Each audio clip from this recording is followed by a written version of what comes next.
Sallallahu ala Muhammad sallallahu alayhi wa sallam. Sallallahu ala Muhammad sallallahu alayhi wa sallam. ബാപ്പ എന്താണോ അള്ളാന്റെ order അതുപോലെ ചെയ്യും.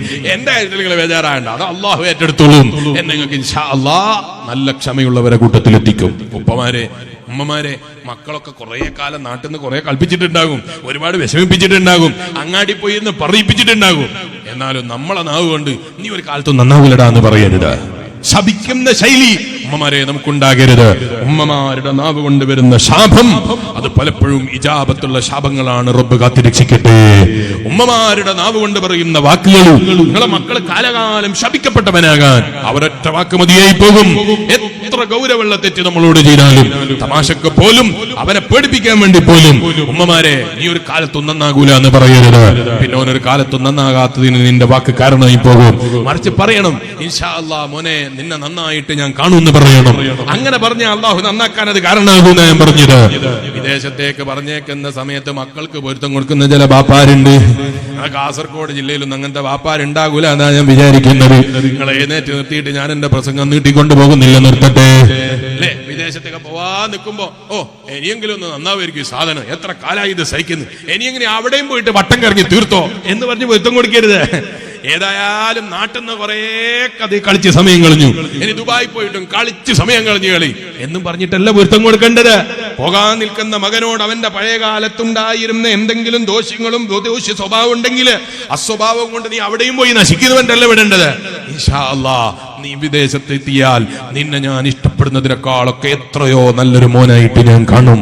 ഇങ്ങനെ പൊരുത്തം കൊടുക്കുമ്പോമാരെ ആ മക്കളെ നിങ്ങൾക്ക് സന്തോഷത്തിൽ കാണാൻ അല്ലാഹു വകുപ്പ് തരൂ. കാരണം നിങ്ങൾ ഇൻഷാ അല്ലാഹ് എന്ന് പറഞ്ഞിട്ടാ പറഞ്ഞത്.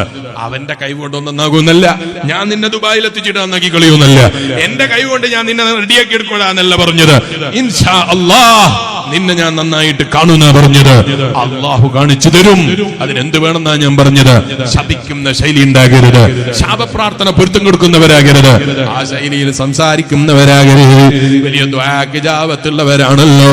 ഹബീബ് നബി സല്ലല്ലാഹു അലൈഹി വസല്ലം തങ്ങൾ പറഞ്ഞല്ലോ, ഇത്തഖീ ദഅവത്തുൽ മദ്ലൂം, ആക്രമിക്കപ്പെട്ടവന്റെ ദുആ സൂക്ഷിച്ച് ജീവിക്കണേ.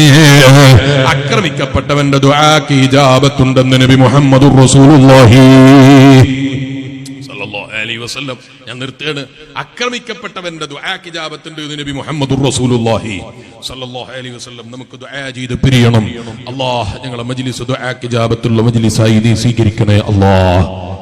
ബാപ്പ മക്കളോട് ചെയ്യുന്ന അക്രമങ്ങള്, മക്കള് ബാപ്പനോട് ചെയ്യുന്ന അക്രമങ്ങള് ഒക്കെ വളരെ വിലപ്പെട്ടതാണ്. ആരോടും അക്രമം ചെയ്യുന്നവരാകരുത്. അതൊരു വാക്കുകൊണ്ട് പോലും, തമാശക്ക് പോലും അക്രമം ചെയ്യുന്നവരാകരുത്. എനിക്ക് ഓർമ്മയുണ്ട്, എന്റെ കുട്ടിക്കാലത്ത്, ഇപ്പൊ കുറെ വയസ്സായൊന്നും ചോദിക്കരുത്, കുട്ടികളെ പോലെ മദ്രസയിലൊക്കെ പോകുന്ന കാലത്ത് തന്നെ അതിനർത്ഥമുള്ളൂ. മദ്രസയിലൊക്കെ പോകുന്ന കാലത്ത് എന്റെ കളിക്കൂട്ടുകാരന്റെ വീട്ടിൽ അവനെ തേടിയിട്ട് ചെന്നപ്പോ ആ വീട്ടിലെ ഉമ്മ പറഞ്ഞത് എനിക്ക് ഓർമ്മയുണ്ട്, മോനെ ശാപം പിടിച്ച മോനാ, ഒരിക്കലും എനിക്ക് കിട്ടൂല, നിനക്കും കിട്ടൂല, ഒരിക്കലും പിടിച്ചെടുത്തിൽ നിൽക്കൂല, ഇപ്പോഴും പിടിച്ചാൽ നിൽക്കാത്ത സ്ഥലത്താ. അങ്ങനെ ആയി പോകരുത്.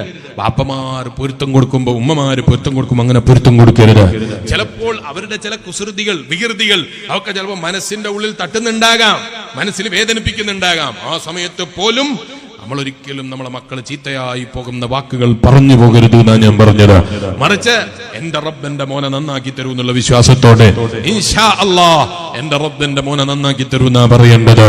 ഒരിക്കലും മക്കളെ ശപിക്കുന്ന ബാപ്പമാരാകരുത്, അതുപോലെ ബാപ്പമാര് ശപിക്കുന്ന മക്കളും ആകരുത്. വലിയ മക്കള് ബാപ്പാനെ ശപിച്ചാൽ എന്ത് വരാനാണ്?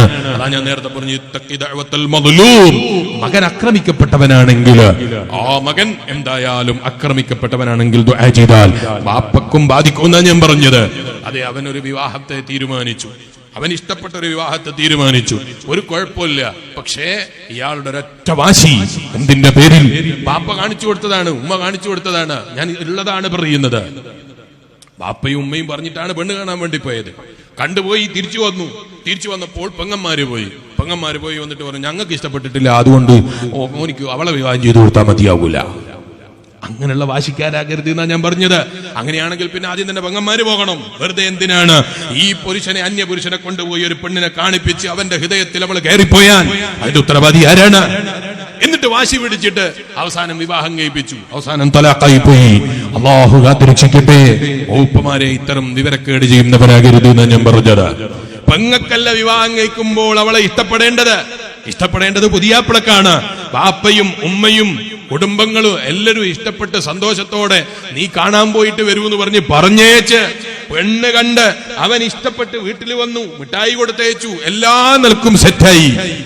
2 ദിവസം കഴിഞ്ഞിട്ട് പെങ്ങന്മാര് വീട്ടിൽ നിന്ന് 10-50 ആളുകൾ കാണാൻ വേണ്ടി പോവാണ്. പോയി കണ്ടിട്ട് തിരിച്ചു വന്നിട്ട് പറയാണ്, നിനക്ക് ഇഷ്ടപ്പെട്ടിട്ട് കാര്യമില്ല, ഞങ്ങൾക്കാ ഇഷ്ടപ്പെടേണ്ടത്. ബാപ്പാന്റെ പൊരുത്തക്കേടാണോ, ഉമ്മാന്റെ പൊരുത്തക്കേടാണോ? അത്തരം ഇടങ്ങളിലാ ഞാൻ പറഞ്ഞത്.